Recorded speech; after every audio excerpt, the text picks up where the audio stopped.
Like करें, उसके बाद सब्सक्राइब करें और बेल आइकन को दबाएं ताकि हमारे वीडियोस आप तक सबसे पहले पहुंचे। कि कुरान आप जहां पढ़ेंगे वहां पर रहमत और नूर की बरसात होगी।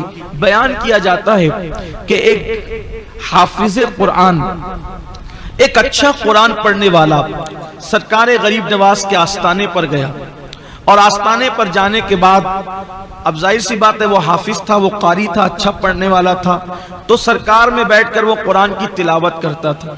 उसकी एक मुराद थी, बहुत बड़ी मुराद वो लेकर गया था। तिलावत करता रहता है, करता रहता है, करता रहता है, लेकिन उसकी मुराद पूरी नहीं होती। फिर वो देखता है एक मंजर कि एक नचनिया और फाहिशा औरत आती है और आने के बाद गरीब नवाज की बारगाह में वो अपनी अर्जी पेश करती है और उसकी आंखों के सामने वहीं फौरन उसकी मुराद पूरी हो जाती है। तो यह हाफिज कुरान गुस्से में आ जाता है। अच्छा कुरान पढ़ने वाला ताली कुरान गुस्से में आ जाता है, कुरान बंद करता है, ताक में रखता है और अपने दोनों हाथ गरीब नवाज की चौखट पे मारता है और मार करके कहता है, ख्वाजा तेरे यहाँ इंसाफ नहीं है। कई दिनों से बैठा मैं मांग रहा था, तिलावत कर रहा था, लेकिन मेरी मुराद पूरी नहीं हुई और ये नचनिया फाहिशा आई, एक जुमले में इसने बात कही और इसकी मुराद पूरी हो गई। अब मैं जा रहा हूं।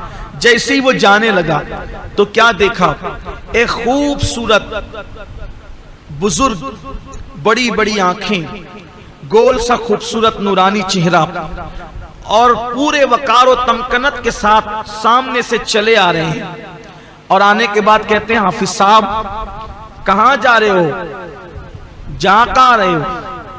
उस हाफिज ने कहा घर जा रहे हैं। और कहां जाएंगे? इसलिए कि इस चौखट पर इंसाफ नहीं है। कई दिनों से बैठकर मांग रहा था, मिला नहीं। एक नचनिया को एक बात में दे दिया। आने वाले बुजुर्ग ने कहा, हाफिज जी जाओ, आपकी मुराद भी पूरी हो गई, आपकी तमन्ना भी पूरी हो गई, जो मुराद लेकर आए थे पूरी हो गई। अब इतने यकीन के साथ आने वाले बुजुर्ग ने जब कहा तो हाफिज जी ने कहा, हजरत आप कौन है जो आप कहते हैं कि तेरी मुराद भी पूरी हो गई? फरमाया, जिसकी चौखट पर मुराद लेकर आए थे वही मोइनुद्दीन हूं मैं, वही मोइनुद्दीन हूं मैं।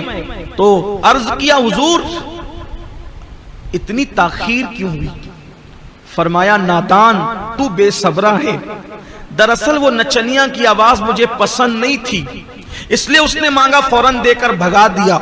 उसकी मकरू आवाज दोबारा सुनना नहीं चाहता था, लेकिन तेरी तिलावत कुरान मुझे बहुत पसंद।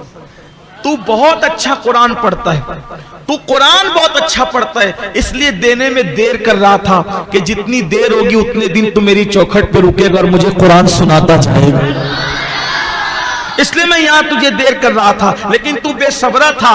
और फरमाया, अगर तुझे यकीन नहीं आता कि मैं मोइनुद्दीन हूं तो देख मेरी पीठ पर क्या है।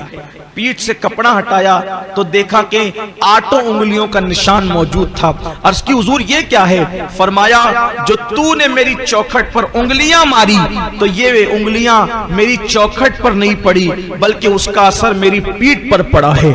ये है कुरान मुकद्दस की तिलावत की बरकत। किसी भी वली की चौखट पर जाओगे, किसी भी बुजुर्ग की चौखट पर जाओगे तो आप वहां पर तिलावत कुरान मुकद्दस करोगे तो उसकी बरकतें आपको नसीब होगी। जो कुरान मौत की तकलीफ को आसान कर दे, क्या वो कुरान जिंदगी की तकलीफ को आसान नहीं कर सकता? इसलिए हमें कुरान मुकद्दस सही पढ़ने की कोशिश करना चाहिए। अल्लाह से दुआ करता हूँ कि अल्लाह मुझे, मेरी तमाम नस्लों को और आप सबको और आपकी नस्लों को अल्लाह कुरान सही सही पढ़ने की तौफीक अता फरमाए। कुरान सीखिए, इसलिए कि इल्म दीन सीखने की कोई उम्र नहीं होती।